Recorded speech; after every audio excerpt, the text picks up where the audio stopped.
Delivery truck के पीछे बने वो दो टायर के निशान ही कैदी की जेल से भागने की इकलौती उम्मीद बन गए थे। अगले ही पल उसने ट्रक के आकार के हिसाब से लकड़ी का एक तख्ता तैयार किया जो बिल्कुल सटीक था और ट्रक के निचले हिस्से में पूरी तरह फिट हो सकता था। फिर किसी को शक न हो इसके लिए उसने दूसरी शर्ट से एक ब्रांड का लोगो काटकर अपनी जेल की वर्दी पर सिल लिया। जैसे ही ड्राइवर जेल के अंदर सामान लेने गया उसने मौका पाकर तख्ता उठाया और ट्रक के नीचे घुस गया। उसने खुद को लोहे के फ्रेम के बीच मजबूती से फंसा लिया था। लकड़ी के उस तख्ते की आड़ में उसने चमत्कारिक ढंग से जेल के मुख्य द्वार और वहां की कड़ी सुरक्षा वाली चेकिंग को पार कर लिया। लेकिन किस्मत को कुछ और ही मंजूर था। जेल से 500 मीटर दूर निकलते ही ट्रक अचानक रुक गया। उस वक्त उसका दिल इतनी जोर से धड़क रहा था कि मानो सीना चीरकर बाहर आ जाएगा। उसे लगा कि वह पकड़ा गया है, लेकिन शुक्र है कि यह बस एक मामूली बात थी। ड्राइवर बस कुछ देर के लिए नीचे उतरा था, मौका हाथ से न जाए इसलिए वह तुरंत ट्रक के नीचे से निकला और एक बड़े टायर के पीछे छिप गया। जैसे ही ड्राइवर वापस ट्रक में चढ़ने लगा वह बड़ी फुर्ती से ट्रक के दूसरी तरफ चला गया जहाँ से ड्राइवर उसे नहीं देख सकता था। इंजन शुरू होते ही ड्राइवर ने साइड मिरर में नहीं देखा और उसी का फायदा उठाकर वह सड़क किनारे सुरक्षित जंगलों में भाग गया। वहाँ पहुंचकर उसने तुरंत अपनी जेल की वर्दी उतारी जिसके नीचे उसने पहले से ही एक साधारण टी शर्ट पहन रखी थी। अब वह एक आम आदमी जैसा लग रहा था। अगले ही पल उसने लिफ्ट ली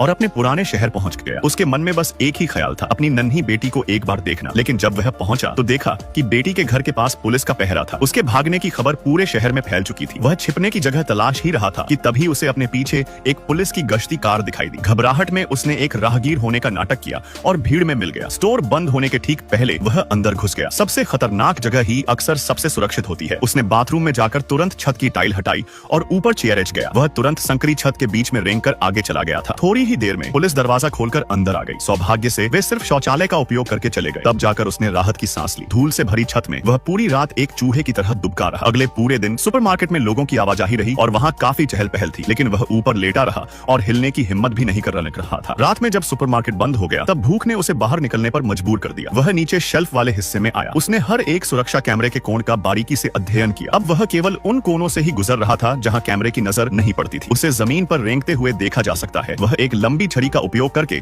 खाने की कुछ चीजें पाने की कोशिश कर रहा था। काफी कोशिशों के बाद भी उसे कुछ नहीं मिला। अंत में उसे बेबी फूड से ही काम चलाना पड़ा। विडंबना यह है कि पूरे सुपरमार्केट में केवल बेबी और मदर सेक्शन में ही कोई कैमरा नहीं था, मानो यह उसके लिए सहानुभूति का आखिरी कोना हो। टीवी की दीवार पर अपनी खबरें और अपनी तलाश के समाचार देखकर उसने भागना बंद करने का फैसला किया। उसने वहीं बसने की ठानी। वह एक बार फिर कंट्रोल रूम में घुस गया और तुरंत शॉपिंग एरिया के कैमरों को 10 मिनट के लिए बंद कर दिया था। अब तो मजे ही मजे थे, क्योंकि जब कैमरे बंद थे वह बिना किसी डर के शेल्फ के बीच घूमने लगा था। उसकी किस्मत भी अच्छी थी। उसने एक खोखली विभाजक दीवार ढूंढ निकाली। यह उसके लिए किसी वरदान की तरह एक आदर्श छिपने की जगह थी। अगले ही पल वह ऊपर चढ़ गया। उसने अंदर की सफाई की और ढेर सारा जरूरी सामान वहां ले आया। उसने अपना खुद का कैमरा, मॉनिटर स्क्रीन भी लगा लिया था। इस तरह वह इस बाहरी दुनिया से अलग अपनी जगह में बस गया था। सबकी नजरों के सामने वह अब एक आरामदायक और बेफिक्र जीवन जी रहा था।